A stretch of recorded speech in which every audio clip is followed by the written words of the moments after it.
Un bloque friccionante. Vamos a desarrollar los conceptos de no linealidad, fricción y la idea de la función de fluencia de la plasticidad a través del ejemplo de un bloque friccionante.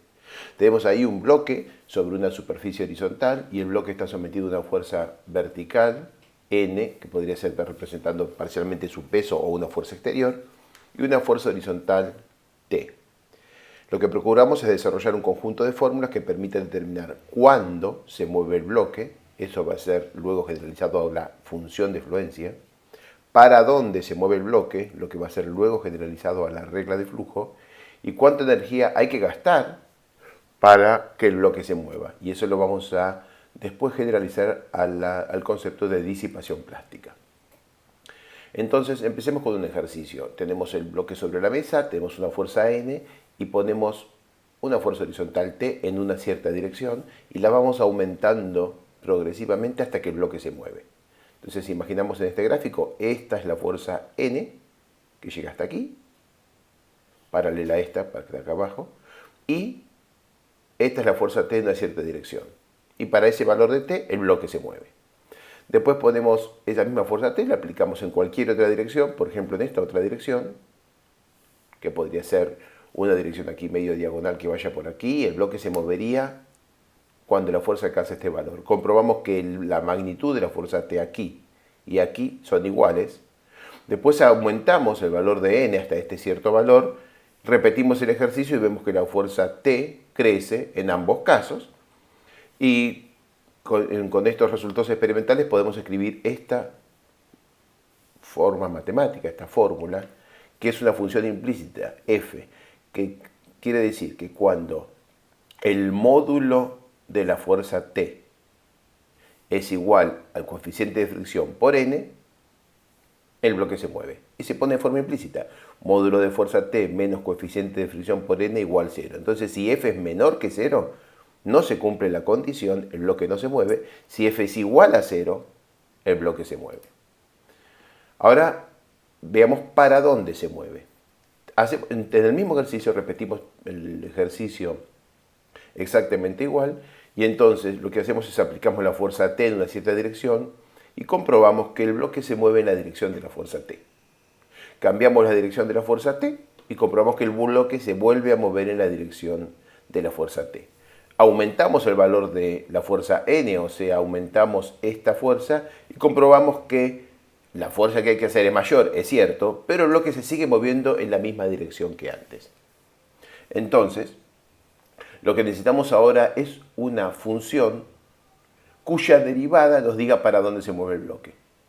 En este caso, lo único que vamos a escribir es una función implícita g, que es el módulo de la fuerza T menos la constante es igual a 0. Esta constante puede ser cualquiera, porque a la fuerza g la vamos a usar solo para derivarla, y lo vamos a hacer en un ejercicio posterior.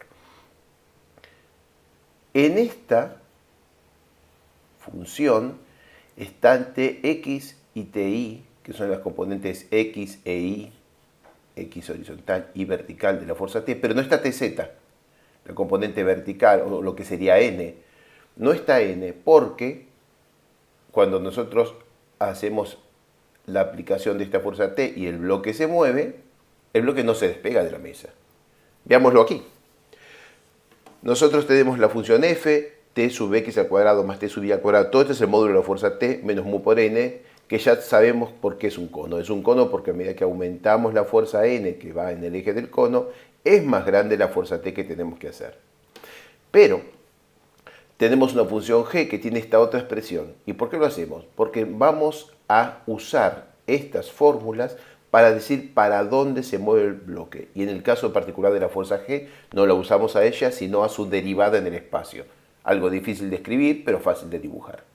Si nosotros usáramos como función para definir para dónde se mueve el bloque esta fuerza F, el movimiento sería perpendicular a este cono. O sea, tendría una cierta componente en la dirección del eje del cono, y eso significaría, voy hacia atrás, una cierta componente en la dirección de n, y el bloque, cuando hacemos la fuerza T, saldría volando así. esto no es lo que pasa. Ok, entonces esta no es la función que nos dice para dónde se mueve, aunque sí nos dice cuándo se mueve. En cambio, esta otra nos permite ver que cuando aplicamos una fuerza y el bloque empieza a moverse, cuando se mueve lo define esta función, la función de fluencia. Esta otra nos dice para dónde se mueve. Y esto es un cilindro porque cuando la fuerza toca aquí, se mueve en su dirección, pero eso es independiente del valor de la fuerza N, que aquí sería la fuerza vertical. Bueno, ahora vamos a agregarle ruedas al bloque. Al agregarle ruedas al bloque, la fuerza en esta dirección, la dirección de rodamiento de las ruedas, la fuerza que necesitamos para que se mueva es muy pequeña. En cambio, en una dirección perpendicular a la del rodamiento de las ruedas, por ejemplo, una que esté aquí, necesitaríamos una fuerza muchísimo mayor, más o menos conceptualmente la misma que teníamos antes. Entonces lo que vemos es que en algunas direcciones el bloque rueda. En el dibujo el bloque rueda hacia allá, pero en la realidad el bloque rueda también cuando la fuerza que se le aplica es ligeramente sesgada. Y en otras direcciones, como por ejemplo esta, el bloque derrapa. El efecto de n es el mismo de antes, así que ahora podemos hacer una función f que indica cuándo se mueve el bloque que está partida. El bloque se va a mover cuando ocurra la primera de estas cosas. O que la fuerza total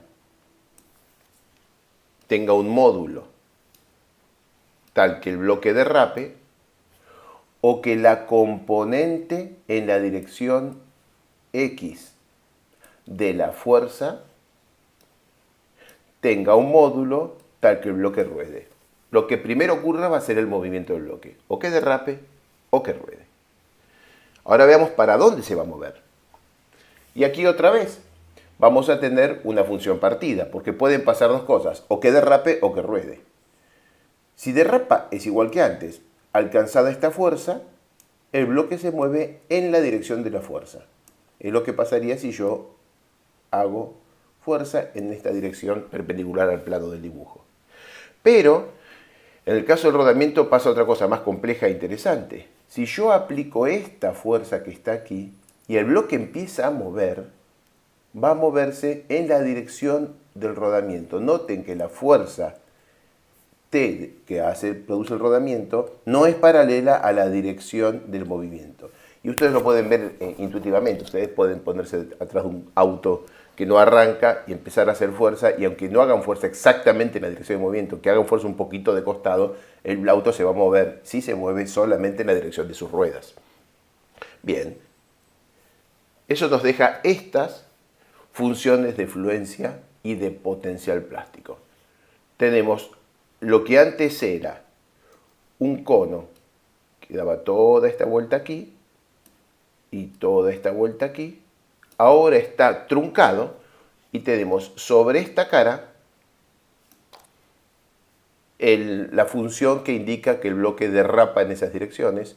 Sobre esta cara tenemos la función que indica que el bloque rueda en esas direcciones.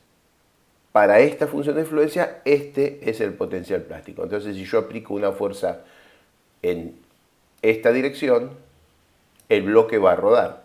Si yo aplico una fuerza en esta dirección, toco aquí, sale así y el bloque va a rodar. Y si aplico una fuerza en esta dirección, el bloque va a arrastrarse, va a desplazarse, derrapando sin rodar. Si nosotros estamos hablando de un bloque, un carrito que tiene ruedas, y clavamos los frenos de las ruedas, volvemos a recuperar el cono. Si frenamos solo un poco, se ensancha el tramo de rodamiento así, de manera que son más las direcciones en las que derrapa que las direcciones en las que rueda. Y eso es lo que pasa en los autos. Si uno va por el auto en el camino y dobla muy rápido en una curva, el auto dobla con riesgo, pero si en ese momento uno comprime el freno, uno aprieta el freno, entonces es más grande la dirección, la cantidad de direcciones en la que el auto elige derrapar, y el auto efectivamente derrapa. Es por eso, por lo que dice esta filmina, que no hay que apretar el freno en las curvas cuando uno anda rápido con el auto.